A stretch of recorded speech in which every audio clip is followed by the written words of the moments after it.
이나 이 세상에 있는 가장 강력하고 헌신된 사랑을 지칭할 때에 사실 아버지보다는 어머니 사랑을 그리는 작품이 다수를 차지합니다. 문학도 그렇고 모든 소설과 드라마의 주제, 그리고 이 땅에 있는 모든 이야기에서 우리에게 감동을 주는 헌신적인 사랑의 이야기는 아마 아버지의 사랑보다는 어머니의 사랑을 그리는 작품들이 훨씬 많습니다. 성경에도 보면 웬일인지 아버지가 자녀를 사랑하는 모습, 물론 탕자의 아버지를 비롯해서 나오긴 하지만 대부분의 아주 극소수의 그런 부분들만 기록이 되고 있지, 대부분은 어머니의 헌신적인 사랑을 그리고 있어요. 여러분, 당장 예수님만 해도 예수님의 아버지인, 육신의 아버지인 요셉은 잠깐 초기에 소개되고 더 이상 기록이 되지 않습니다. 물론 요셉은 육신의 아버지, 목수 아버지인 이 요셉은 금방 아마 일찍 돌아가시지 않았을까 그렇게 추정이 되는데, 어찌되었건 십자가에서 끝까지 예수님을 따라갔던 그 분은 바로 마리아라는 육신의 어머니입니다. 모세를 살렸을 때에 아버지는 어디 간 데 없어요. 그리고 엄마가 끝까지 모세를 살리기 위해서 굉장히 불철주야 노력하는 모습을 성경은 그리고 있습니다. 우리가 잘 아는 엘리야 시대의 과부의 죽은 아들을 살릴 때에 그 어머니의 헌신을 기억하십니까? 끝까지 이 아들 하나 믿고 그 아들을 살려내겠다는 집념과 그 사랑을 그리고 있고요. 엘리사 시대의 수넴 여인의 아들을 또 살리는 이야기도 마찬가지 아니겠습니까? 그런 의미에서 많은 이야기가, 아버지가 딸을 사랑하는 이야기는 많이 등장하지 않아요. 요즘에는 딸 바보 해갖고 엄마가 딸을 사랑하는 것보다는 아빠가 아이들과, 특별히 딸과 함께 그런 겪는 이야기들이 TV의 단골 메뉴로 나오고 있는 부성애를 다루는 작품이 이제는 등장을 하고 있지만, 아직까지는 극소수의 이렇게 분량에 차지하고 있는 모습을 봅니다. 그런데 오늘 반갑게도 특별히 오늘 본문에서 아버지가 딸을 위해서 헌신적으로 노력하는 이야기가 본문에 소개가 되고 있어요. 너무 반갑지 않습니까? 물론 어느 부모가 자기 자녀를 사랑하지 않는 부모가 있겠습니까? 근데 여기에서 중요한 거는 엄마가 분명히 있어요. 그리고 나중에 부모가 같이 그 딸의 방에 들어가는 장면도 있는 걸 보면 엄마가 주도해서 막 애타는 사랑이 아니라 아버지가 딸을 살리기 위해서 노력하고 그렇게 몸부림치는 이런 이야기가 오늘 본문에 소개가 되고 있습니다. 오늘 본문은 마태복음과 마가복음, 누가복음 이 세 공간복음에서 등장하는 그런 말씀인데, 특별히 누가는 이 딸이 외동딸이었다라고 소개하고 있고 나이가 12살 정도 되었다 이렇게 이야기를 해요. 여러분, 12살의 딸이면 눈에 넣어도 아프지 않을 너무너무 귀한 외동딸 아니겠습니까? 그 야이로라는 회당장의 딸이에요. 회당장. 너무 귀하게 났을 것이고, 회당장 정도 되면 나이가 어느 정도에 있는 원로급에 속해 있는 사람인지라 아마 늦둥이 딸을 낳았던 듯 싶어요. 젊은 층의 사람이 아니라 회당장 정도면 좀 나이가 있는 그런 계열의 사람이기 때문에 늦둥이로서 오기야 금이야 키웠던 너무 귀한 딸입니다. 그런데 우리의 인생 이런 일이 갑자기 닥치지 않나요? 그 사랑하는 딸, 차라리 내가 아프면 아팠지 이 딸이 병이 들었다라고 소개를 하고 있어요. 여러분, 병이 들었을 때에 어느 아버지가 자기를 던져서 살리고 싶지 않는 아버지가 있겠습니까? 용하다는 아마 의사를 다 만나봤을 것이고, 세상에 좋다고 하는 약은 사방에서 구해서 이 아이를 살리기 위해서 아버지가 노력했겠지 않았어요? 그런데 더 이상 차도도 없고 아이에게 희망이 보이지 않고 점점 더 애가 쇠약해져 가면서 이제는 사경을 헤매서 죽을 날이 임박할 때가 되었습니다.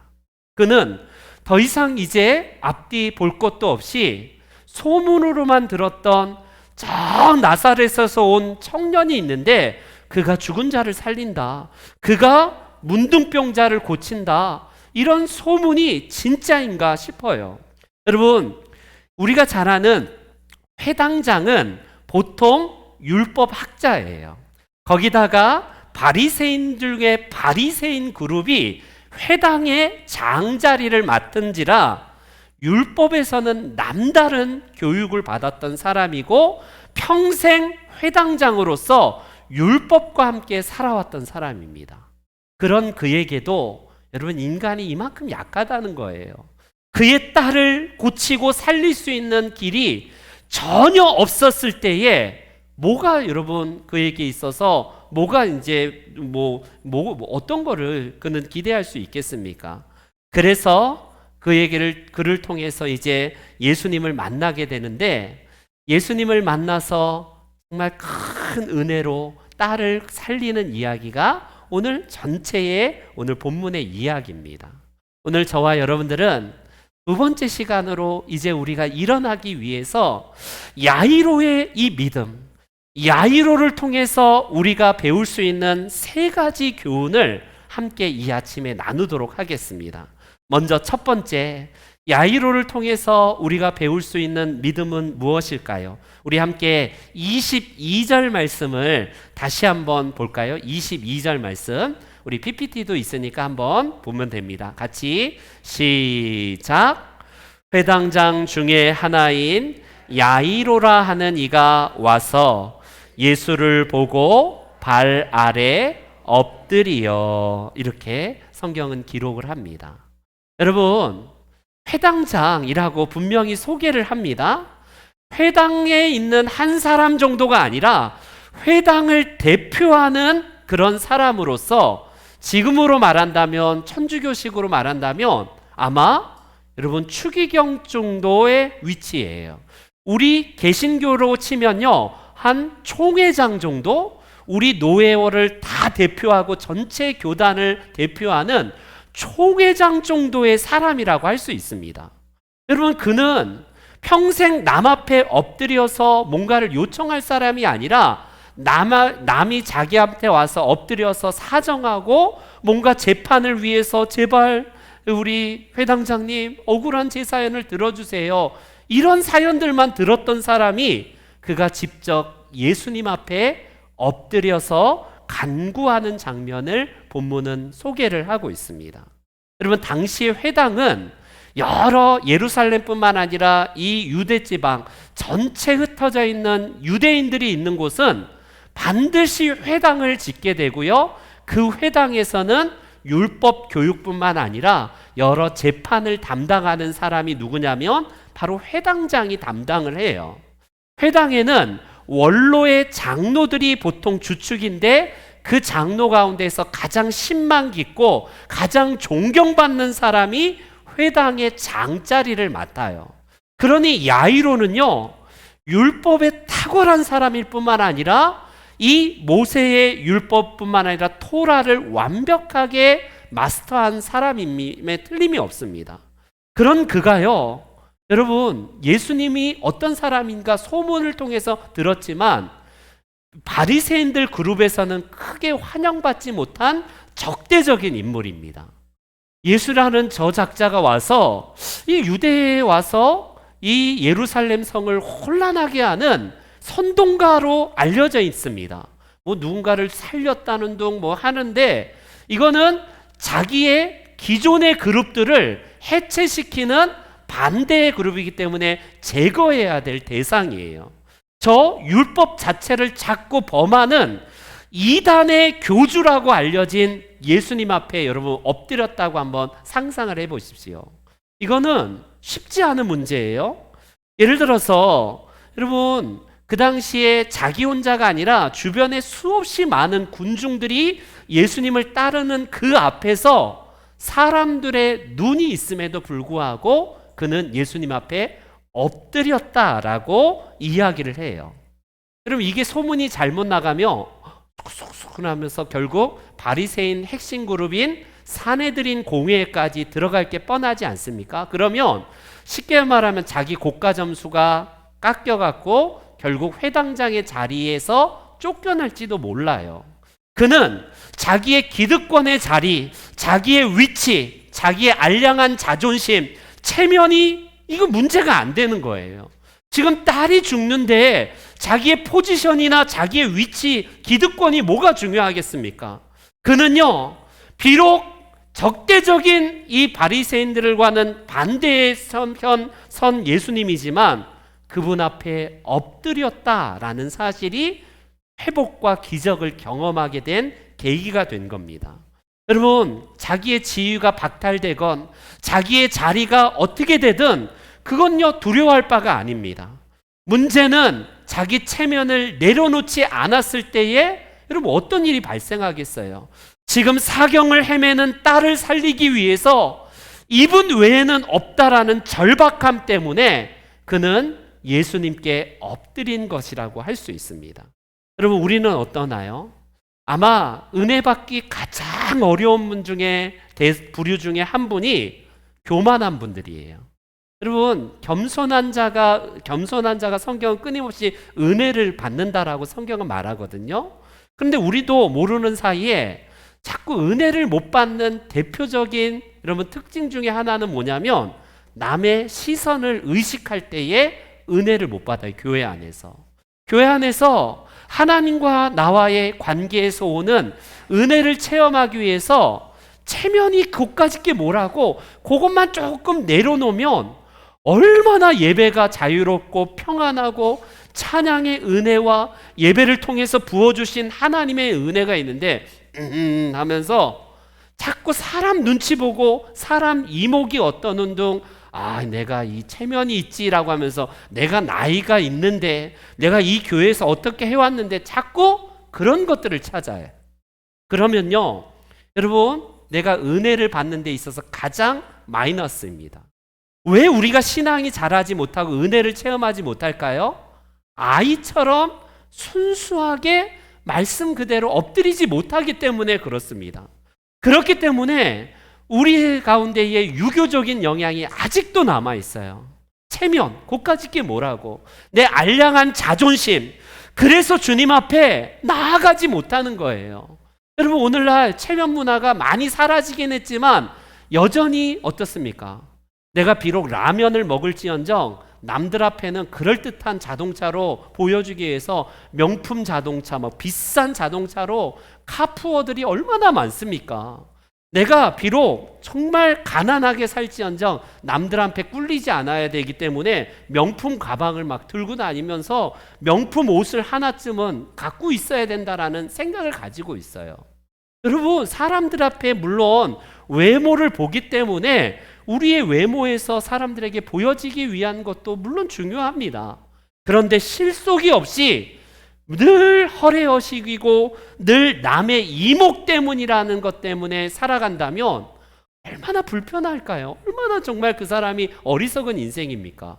근데 그게 일상의 삶뿐만 아니라 신앙에서도 같이 적용이 된다는데 문제가 있어요. 체면 때문에 주님 앞에 나오지도 못하고 엎드리지도 못하고 하면서 자기 체면 때문에 예수 믿는 사람들이 얼마나 많은지 모릅니다. 여러분 그거 조금만 내려놓으세요. 얼마 차이 안 나는 그것이지만 내려놓기가 힘들어서 그렇지 여러분 내려놓을 때에 엄청난 자유함이 있어요. 구약에 보면 오늘 이 회당장이었던 이 야이로와 비슷한 훨씬 더 고위층의 대단한 사람이 소개가 됩니다. 그는 이스라엘을 속국으로 만들었던 군대 대장이에요. 지금으로 말하면 국방부 장관 정도 되는 엄청난 고위층의 사람이고 막강한 권력과 왕의 총애를 받았던 인생입니다. 그럼 그도 야이로와 똑같이 인생의 위기가 찾아왔어요. 돈과 위치가 그것을 해결해 주지 못했을 때에 그는 문둥병이 걸렸을 때에 누구를 찾아가냐면 비록 속국이지만 소문에 엘리사 선지자가 혹시 용하다는데 그를 찾아가면 낫겠다라는 이야기를 듣고 갑니다. 여러분, 이 정도 되는 사람이라면 엘리사 선지자가 맨발로 뛰어나와서 엎드려갖고 어이구 장군님 어찌 제 집에 추한 집에 오십니까? 이래도 시원찮는 판인데 엘리사 선지자가 뭐라고 명령하시는지 나와보지도 않아요. 게시야 이 종에게 뭐라고 이야기하는지 보십시오. 열왕기하 5장 10절에 같이요. 시작.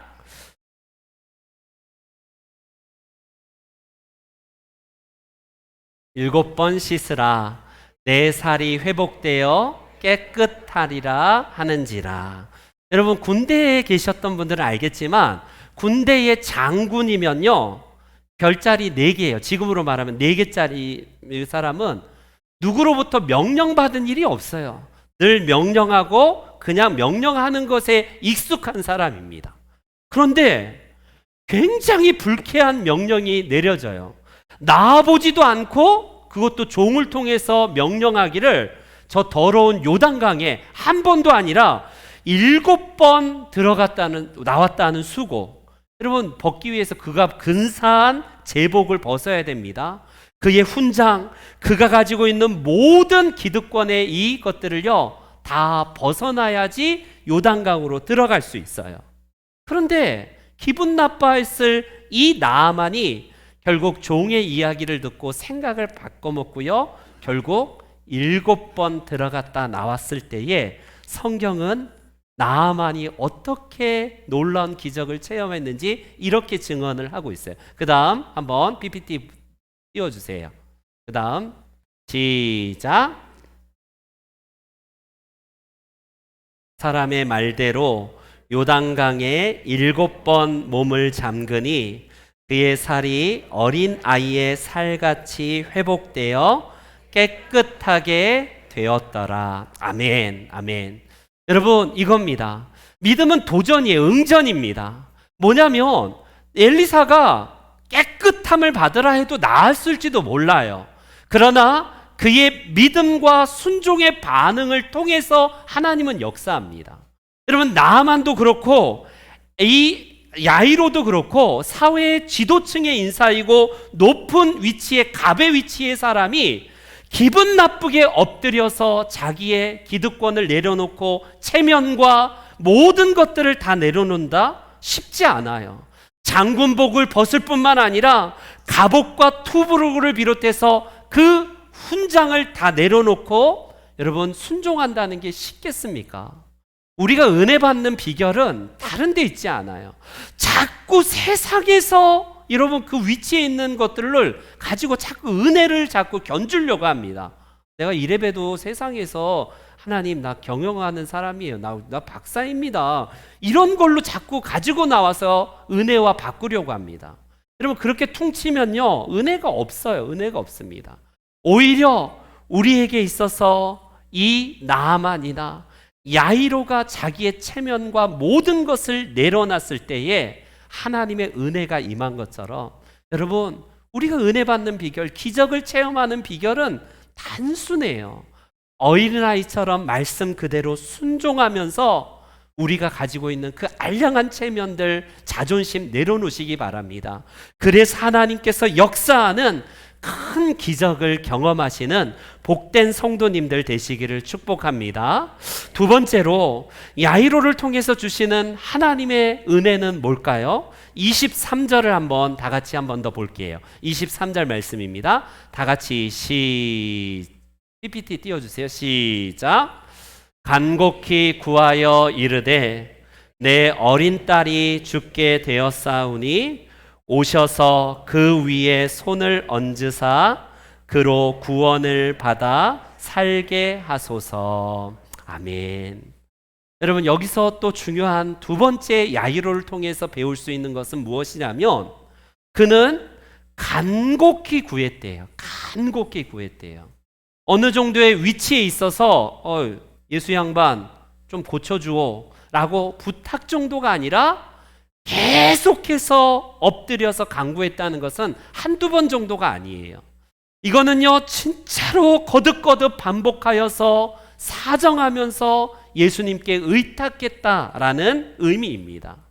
여러분, 예수님이 이 말씀을 이 간곡한 청에도 불구하고 급하지 않으신지, 왜 예수님은 그래 빨리 가자, 급하니까 빨리 가자 해도 될 텐데 계속해서 간곡하게 부탁했을 때에 예수님은 그의 딸을 고치기 위해서 옮깁니다. 얼마나 간절한지요. 여러분, 이게 바로 비결이었어요. 오늘날 이 시대에 여러분, 우리는요 어떻습니까? 여러분, 간절함이 사라진 시대의 특징이 뭐냐면 너무나 빠르게 우리에게 응답이 오기 때문에 그래요.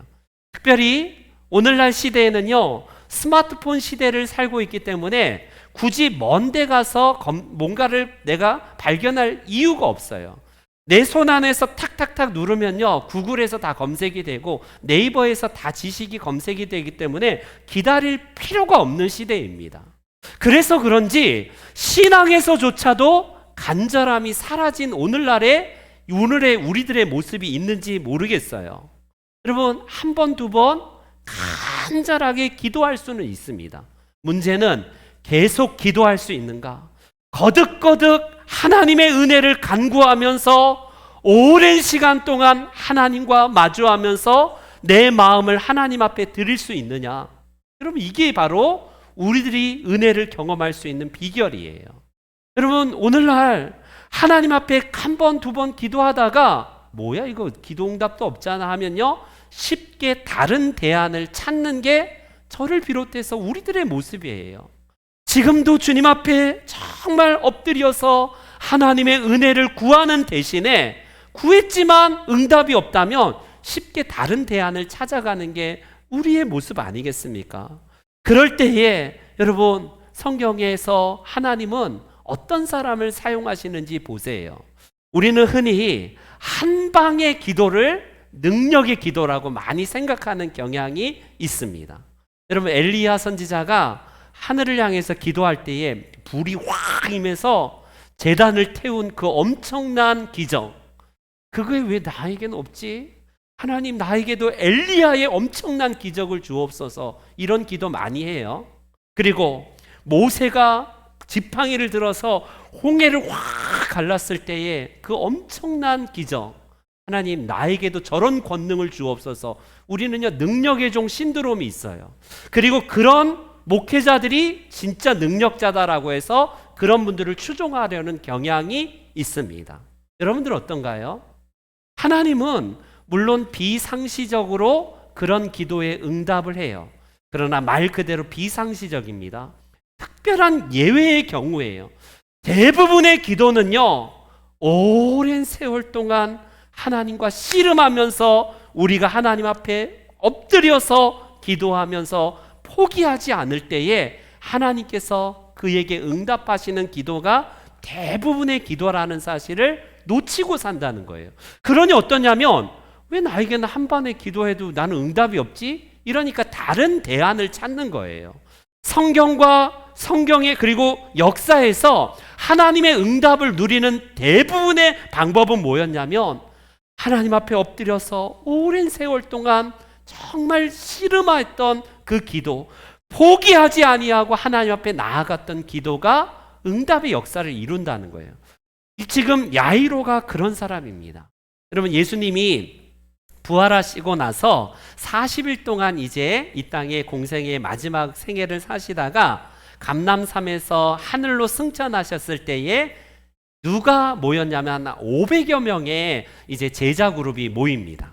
그때에 예수님께서 그들에게 뭐라고 말씀하셨는지 사도행전 1장에 이런 말씀이 있어요. 함께 우리 읽습니다. 사도행전 1장 시작. 예루살렘을 떠나지 말고 내게서 들은 바 아버지께서 약속하신 것을 기다리라. 요한은 물로 세례를 베풀었으나 너희는 몇 날이 못되어 성령으로 세례를 받으리라 하셨느니라. 여러분, 몇 날이 못 되어서 몇십 년도 아니고 몇 수십 년도 아니라 몇 날 이후에 너희들에게 약속한 성령의 세례가 임할 것이다. 분명히 500여 명의 사람들에게 그 앞에서 약속한 예수님의 마지막 말씀이었어요. 그런데 500명 중에 누구만이 성령 세례를 받냐면 120명만 성령 세례를 받습니다. 380명은 똑같이 들었어요. 몇 날이니까 하루, 이틀, 뭐야? 뭐 이거 지금 불발된 거 아니야? 이거 잘못 주소를 찾았네? 하면서 아마 380명은 한 명 한 명씩 바쁜 일이 있었는지 어떤 일이 있었는지 모르지만 그들은요, 약속하신 예수님의 마지막 이 말씀을 붙들고 기도하지 않아요. 그런데 120명은 그 말씀 붙들고 오로지 기도에 전력하면서 성령의 임재를 위해서 하나님 앞에 기도할 때에 그들에게 약속하신 성령이 임재하셨다라고 성경은 기록을 합니다. 여러분, 누가 승리하는 자냐면 한 방의 기도로 하는 사람이 능력자가 절대로 아니에요. 끈질기게 포기하지 아니하고 기도하는 자가 결국 성령의 능력을 힘입는 것이고 하나님의 응답을 받게 됩니다. 이 일을 위해서 예수님은 누가복음 18장에서 바로 이 항상 기도하는 기도의 모범을 보여주시기 위해서요, 이런 비유를 들게 돼요. 우리가 잘 아는 과부와 그 불의한 재판장이 나오는 이 비유를 드는데 누가복음 18장 3절에 이런 말씀이 있습니다. 같이요, 시작. 그 도시에 한 과부가 있어 자주 그에게 가서 내 원수에 대한 나의 원한을 풀어주소서. 여러분, 한 번 억지로 어쩌다가 가서 저 재판장은 고매하신 분인데 내가 번거롭게 해드리면 안 돼 해서 한 번 간 게 아니에요. 자주 갔대요. 얼마나 안타까운 사연, 이 억울한 사연을 저분이 들어주시지 않으면 나는 끝났다라는 이 간절함 때문에 자주 갔대요. 자주 갔대요. 얼마나 귀찮은지 이 재판관이요, 불의한 재판관이 돈도 안 주면서 자꾸 찾아오는 저 귀찮은 여인에게 뭐라고 합니까? 귀찮아서 들어줬대요. 그 다음 여러분 18장 7절에 예수님은 이 비유로 뭐라고 말씀하시는지 그 다음 한번 보세요. 시작. 하물며 하나님께서 그 밤낮 부르짖는 택하신 자들의 원한을 풀어주지 아니하시겠느냐? 그들에게 오래 참으시겠느냐? 이런 결론입니다. 예수님은 누가 진짜 기도의 정신을 가지고 있고 기도를 누릴 수 있는 사람이냐면 한 방의 능력자의 기도를 하나님의 아들이신 예수님은 원치 않으시는 거예요. 우리가 왜 기도 응답을 못 받냐면 오늘 과부처럼요, 자주 가지 않아요. 항상 밤낮 부르짖지 않아요. 그냥 도깨비 방망이식에 뚝딱 하면 내게 뭔가 뚝 떨어지는 응답을 기대합니다. 그런 사람들을 우리는 참된 능력자라고 하고 목회자라고 하고, 야, 저런 불의 기도가 나에게도 필요한데 이것만 사모해요. 여러분, 그런 거 여러분 기대하지 마십시오. 하나님은 정말 응답을 주시기도 하지만 대부분의 기도는 하나님과의 농익은 그 시간 동안 계속된 간절한, 항상 자주 주님을 독대하면서 부르짖는 그 기도를 응답한다는 겁니다. 여러분, 기도하면 생각나는 기도의 사람이 있어요. 책으로도 나왔죠. 5만 번 기도 응답받은 조지 물러. 여러분, 어떤 사람은 나는 평생 살면서 5번도 응답을 받을까 말까 하는데 5만 번이나 응답을 받았어? 여러분, 얼마나 놀라운 일입니까?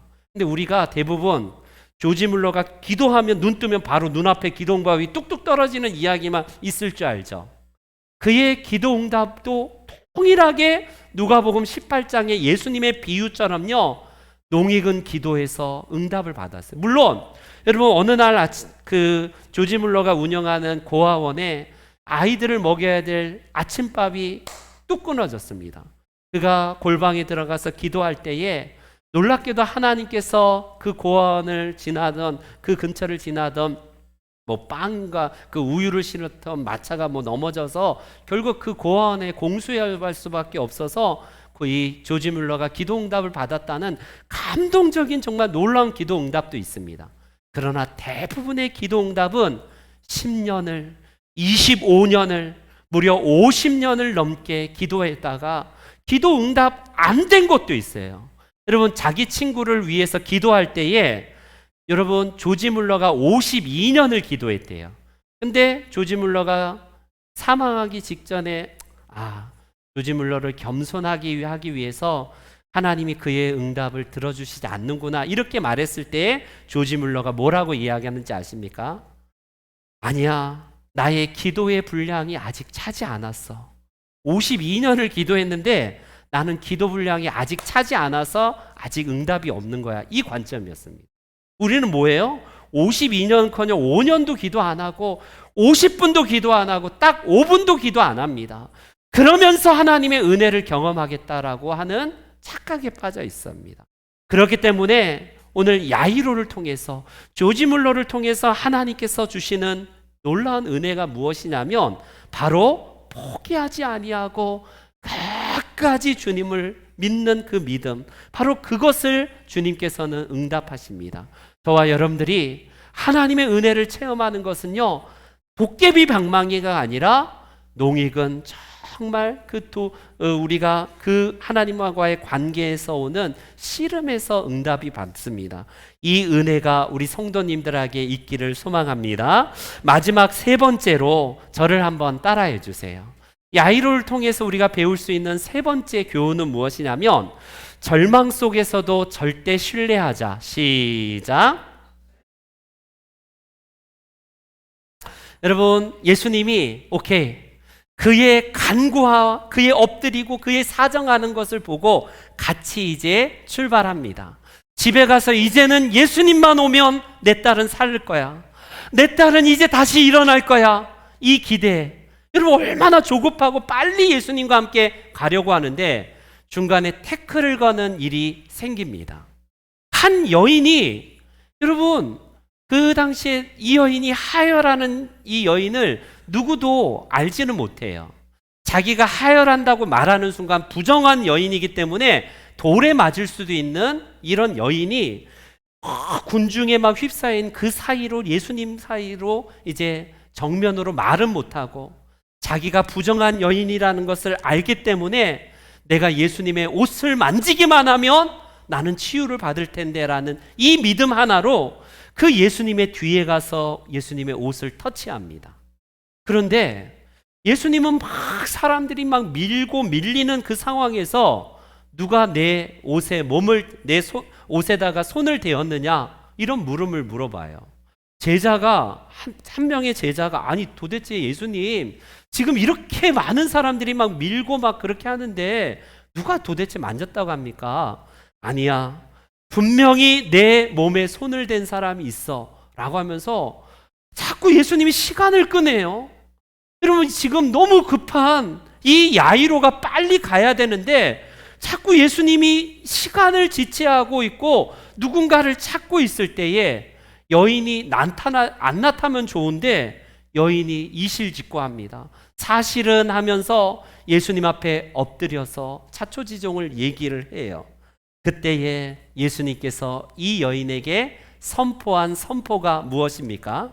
여러분 34절에 이런 말씀을 하고 있어요. 같이 함께 34절 시작. 믿음이 너를 구하였으니 평안히 가라. 내 병에서 놓여 건강할지어다. 아멘. 여러분 이 은혜의 복음 현장에서 예수님이 저 여인과 만남은 모두를 진짜 깜짝 놀라게 했을 겁니다. 저 부정한 여인인데 라고 했던 그 여인이 예수님에 의해서 치유의 기적을 경험했어요. 근데 다 놀라고 감동받는데 문제는 누구예요? 야이로입니다. 아니 저런 재수없는 여자가 지금 내 딸이 죽어가는데 뭐 하는 거야? 저 여인이 예수님의 지금 시간을 지체하고 있는 그런 사람이기 때문에 야이로는 급한 거예요. 빨리 저 여인만 아니었으면 빨리 갔을 텐데 도대체 뭐 하는 거지? 아니 왜 예수님은 저 여인과 붙들고 지금 시간도 없는데 저렇게 얘기하고 있어? 그러면 조급한 거는 지금 야이로예요. 그런데 아니나 다를까 이 야이로의 집에서 비보가 날라옵니다. 사람들이 와서요 절망적인 이야기를 하는데 35절 말씀에 이런 이야기를 합니다. 아직 예수께서 말씀하실 때에 회당장의 집에서 사람들이 와서 회당장에게 이르되 당신의 딸이 죽었나이다. 어찌하여 선생을 더 괴롭게 하나이까? 여러분, 이제는 청천벽력과 같은 정말 어마어마한 비보를 듣습니다. 이 사랑하는 외동딸, 이 외동딸이 죽었다는 소식, 그리고 더 이상 주인님, 회당장님 끝났습니다. 더 이상 예수님 번거롭게 해드릴 필요 없고 빨리 가서 이제 장례를 치러야 됩니다. 이 말이에요. 여러분, 예수님은 어찌 보면 의도적으로 지금 지체하였는지도 모릅니다. 이 여인의 구원을 위해서, 그 여인의 치유를 위해서 지체하지만 예수님은 그의 믿음을 보고 있는 거예요. 예수님이 이 지금 이야기, 이 상황에서 미안하다 야이로야, 내가 이 여인이 너무 안타까워서 고칠 수밖에 없었는데 진짜 너한테는 미안하다, 당신한테는 진짜 미안하다 이랬습니까? 내가 진짜 살릴 수 있었는데 진짜 시간이 없어갖고 정말 안타깝네 이랬습니까? 예수님이 야이로에게 마치 딸이 죽은 것을 기대라도 한 듯이 예수님은 그 다음 36절에 이런 말씀을 하고 계세요. 36절 다 같이 시작. 예수께서 그 하는 말을 곁에서 들으시고 회당장에게 이르시되 두려워 말고 믿기만 하라. 두려워하지 말고 믿기만 하라. 아니 지금 끝났는데 무슨 말씀합니까? 당신이 지금 지체해갖고 내 딸이 죽었지 않습니까? 살려내세요라고 해도 모자랄 판인데 두려워하지 마십시오. 당신의 딸은 살 겁니다라는 예수님의 불가능한 이 어마어마한 소식을 전해요. 여러분, 이겁니다. 우리는 끝났다라고 생각해요. 우리는 모든 상황이 사람의 눈으로 볼 때는 절망적이면 끝났어, 필요 없어, 그거는 어떻게 해도 소용이 없어. 우리는 이런 경향이 있어요. 이거는 자연의 법칙을 거스를 수밖에 없는 이런 자연에 그냥 우리는 속해 있는 사람이기 때문에 법칙을 거스를 수 없는 겁니다. 근데 예수님이 뭐라고 말씀하세요? 걱정하지 마, 두려워하지 말라 라고 예수님께서 이 야이로에게 말하는 거예요.